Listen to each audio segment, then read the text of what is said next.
During the course of these videos, you've heard me repeatedly refer to things called exempt assets or exemptions. And I have referred to an allowance of what you are allowed to keep if you file a bankruptcy case. What we're talking about is your exemptions. You're allowed to keep a certain amount of possessions when you file a bankruptcy case.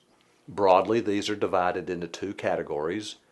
Homestead, your home, your real estate that you live on and own, and your other possessions, which are all lumped into one big pile called personal property. That's your car, your furniture, that's your appliances, that's your pool, that's your money in the bank, that is your pension money, that's the lawsuit that you are in to collect money. Essentially, if it's not real estate, it's personal property. With real estate, you are allowed to protect a certain amount of your equity in your home. This depends on a variety of factors. It depends on whether you are married and whether your spouse owns the property with you, and whether you bought the property before you got married or after you got married, or whether you have children or how old you are.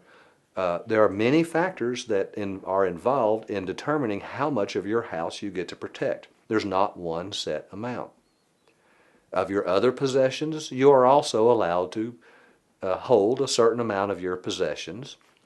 Both Tennessee and Virginia give you a fairly generous amount of personal property exemptions.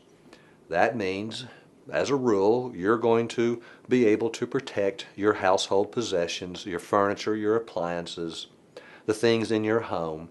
Most often you can protect your vehicles. And there are other types of assets that you may own. Your pension plans, you may, which we know are mostly going to be protected from creditors, but not always. There are other assets that we have to individualize and determine each case what may happen to that.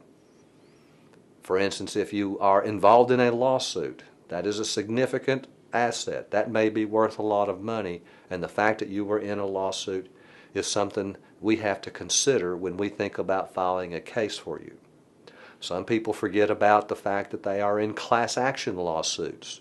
They're trying to collect money that some lawyer in New York is handling for them along with thousands of other people. Those are assets also.